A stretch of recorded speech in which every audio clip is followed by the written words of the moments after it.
মাল আউট হয়ে যাবে গল্পটা শুনলে। বাবা বাড়িতে আমাকে পেয়ে তার মেশিন আমার ভিতরে দিতেই আমি উফ আহ বলা শুরু করলাম। আমার স্ত্রী একটি অসুখের কারণে চলে গিয়েছিলেন, যার কারণে আমি প্রচণ্ড আঘাত পেয়েছিলাম। আমার একমাত্র মেয়ে ছিল, তার নাম ছিল সোনম। সোনম দেখতে খুব সুন্দর ছিল। যখন আমার স্ত্রী চলে গেলেন, তারপর আমি আমার মেয়ের দিকে ঠিকমতো নজর দিইনি, আর হঠাৎ করেই সে বিয়ের বয়সে পৌঁছে গেল, আমি টেরও পাইনি। আমার মেয়ে সাধারণ আর সহজ সরল ছিল। সে ঘরে সালোয়ার পরত আর বাইরে যাওয়ার সময় জিন্স আর টপ পরত। এখন আমি তার দেখভাল করা শুরু করেছিলাম, কারণ তরুণী মেয়েদের দিকে তরুণ ছেলেদের নজর সব সময়ই থাকে। আমি স্পষ্ট জানতাম তারা মেয়েদের তাদের জালে ফাঁসিয়ে তাদের যৌবন নষ্ট করে দিতে চায়। আমার মেয়ে এত বড় হয়ে গিয়েছিল, কিন্তু এখনও যদি তার কোনো কষ্ট হতো সে আমার গলা জড়িয়ে ধরে, আর যখনই কোনো ভালো কথা বলতে হতো সে লজ্জা না পড়ে আমার কোলে ছোট বাচ্চার মতো চলে আসত। প্রথম প্রথম তো আমার মেয়ে সম্পর্কে কোনো অদ্ভুত ভাবনা আসেনি, কিন্তু পরে যখন সে বড় দেখাতে লাগল, আমার মনে অদ্ভুত অদ্ভুত ভাবনা আসতে শুরু করল। একদিন আমি আমার মেয়েকে আমার ঘরে কাঁদতে দেখলাম।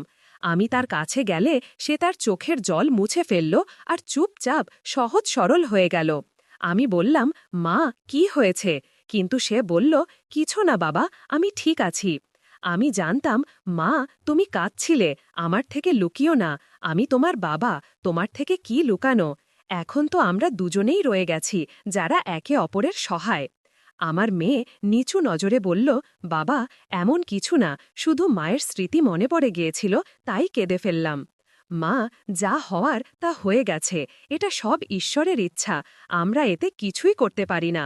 আমারও তোমার মায়ের স্মৃতি খুব মনে পড়ে, কিন্তু কি করব? তখন আমার মেয়ে আমার গলা জড়িয়ে ধরে বলল, বাবা, মা ছাড়া আমার একদম ভালো লাগে না। যদি তুমিও চলে যাও আমি কি করব একা? মা, আমি কোথায় যাব? আমি তো তোমার সাথেই থাকব।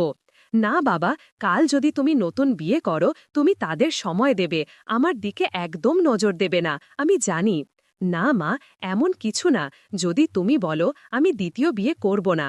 কিন্তু মা, যদি কালকে তোমার বিয়ে হয়ে যায় আর তুমি তোমার শ্বশুরবাড়ি চলে যাও, তারপর তোমার বাবার কি দশা হবে তুমি ভাবতে পারছো না? মেয়ে, একা খানা বানানো, রোজ একা থাকা, সারা জীবন কি করে একা কাটানো যায়? আমার মেয়ে আমার থেকে দূরে সরে গিয়ে বলল, যদি এমন হয় বাবা, আমি বিয়ে করব না। যাই হোক, আমার বিয়ে করতে ইচ্ছা নেই, তোমার থেকে দূরে যেতে ইচ্ছা নেই। কিন্তু মা, আমার এখনো অর্ধেক জীবন বাকি, এই সময়ে আমারও একজন জীবনসঙ্গীর দরকার। আমি একা কি করে সারা জীবন কাটাব জীবনসঙ্গী ছাড়া? তুমি ভাবতে পারো মা, একা থাকা কত কঠিন। হ্যাঁ বাবা, আমি জানি।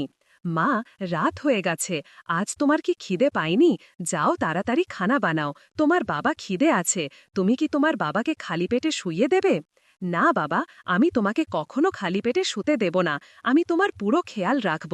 আমি তোমার খেয়াল এমনভাবে রাখব যেমন আমার মা রাখতেন। আমি তোমাকে মায়ের কথা একদম মনে আসতে দেব না। মা, তোমার কথা ঠিক, কিন্তু তুমি আমাকে সব দিতে পার, কিন্তু একটা জিনিস তুমি আমাকে দিতে পার না, তার ছাড়া মানুষ বাঁচতে পারে না। বাবা, এমন কি জিনিস যা আমি তোমাকে দিতে পারি না? তুমি বলো, আমি তোমাকে সব দিতে প্রস্তুত। মা, তুমি আগে খানা বানাও, তারপর আমরা রাতভর কথা বলবো। তোমার বাবা কোথাও যাচ্ছে না তোমাকে ছেড়ে। হ্যাঁ বাবা, আমি তাড়াতাড়ি খানা বানিয়ে দিচ্ছি, আমারও খিদে পেয়েছে কিছু। আমি নিজের ওপর একটু লজ্জা পাচ্ছিলাম, আমি আমার মেয়ের সাথে কি করতে চাইছি, কিন্তু যদি আমার মেয়েও রাজি হয় আমি কি করব? ছোটবেলা থেকে আমি তাকে অনেক আদর করে রেখেছি, কিন্তু আজ এমন কথা বললে সে হয়তো আমার ওপর থুথু ফেলবে। খাওয়ার পর যখন আমি আমার ঘরে গেলাম, আমার মেয়ে ঘুমিয়ে পড়েছিল। আমি বললাম, মা, তুমি ঠিক আছো তো? হ্যাঁ বাবা, আমি ঠিক আছি, কিন্তু আমার পায়ে হালকা হালকা ব্যথা হচ্ছে, জানি না কেন। এটা এখনই শুরু হয়েছে, যখন আমি খানা বানাচ্ছিলাম তখন তো এমন ছিল না। কি হতে পারে বাবা? মা, কিছু না, আমি তোমার পায়ে মালিশ করে দিই। না বাবা, তুমি থাক, তুমি আমার পায়ে মালিশ করবে কিভাবে? আমি নিজেই করব, এখন আমি বড় হয়ে গেছি। মা, তুমি বড় হয়ে গেছো, কিন্তু আমারও দায়িত্ব আছে, তোমার মায়ের চলে যাওয়ার পর তোমার দেখভাল করা। ঠিক আছে বাবা, করো মালিশ, আমি জানতাম তুমি মানবে না। তারপর আমি আমার মেয়ের পায়ে মালিশ করা শুরু করলাম। মেয়েটি বলল, পাপা একটু ওপরে করে হাঁটু পর্যন্ত মালিশ করো। যখন আমি মালিশ করছিলাম সে দ্রুত শ্বাস নিতে শুরু করল। মেয়ে, কি হয়েছে? এত দ্রুত শ্বাস কেন নিচ্ছ? কিছু না পাপা, এমনি। আমার মেয়ে আমাকে লুকিয়ে রাখছিল, কিন্তু সে গরম হয়ে উঠছিল। আমি সব বুঝে ফেলেছিলাম। মেয়েটি বলল, পাপা এখন আমার মনে পড়েছে তুমি যে জিনিসের কথা বলছিলে যা আমি তোমাকে দিতে পারব না। পাপা বলো এখন। আমি সেই জিনিসের দিকে ইশারা করে বললাম, মেয়ে তুমি আমাকে দিতে পারবে না। পাপা আমি কিছু বুঝতে পারছি না, আরেকবার বলো। মেয়ে সেই জিনিস যা প্রত্যেক পুরুষ তার স্ত্রীর কাছ থেকে পায়, জীবনের পরম সুখ। পাপা তুমি কি এই কথা বলছ? সে ইশারা করে বলল, হ্যাঁ মেয়ে আমি এই কথাই বলছি। কিন্তু পাপা আমরা তো বাবা মেয়ের সম্পর্কে বাঁধা, এমন অবস্থায় আমি তোমার সাথে এটা করতে পারব না। পাপা এটা সমাজে ভুল বলে বিবেচিত হয়। মেয়ে এই জন্যই তো আমি বলছিলাম যে আমি নতুন বিয়ে করব, যাতে আমি সেই সুখ পাই যা একজন স্ত্রী দেয়।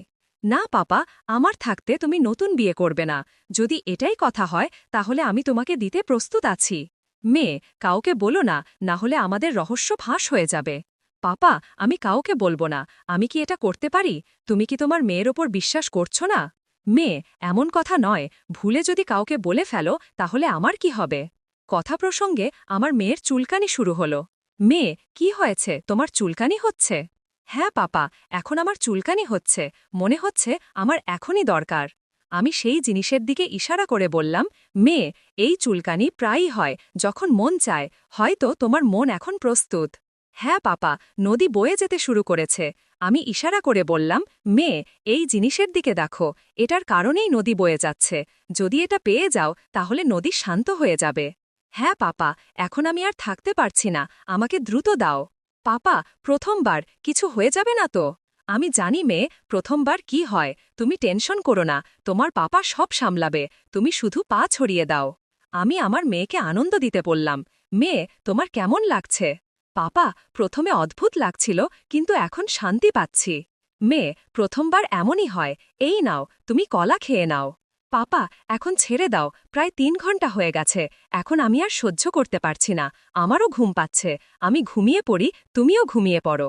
ঠিক আছে মেয়ে, আমিও ঘুমিয়ে পড়ি। সকাল হলে আমার মেয়ে সোজা বাথরুমে গেল এবং গোসল করতে চলে গেল।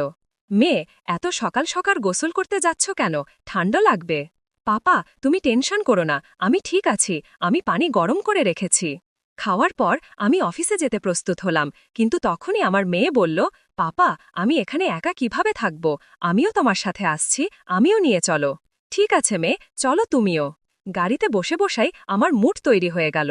আজ তো চলো ফিরে যাই, আজ আমরা পুরো মজা করব। পাপা আমারও খুব ইচ্ছা করছে।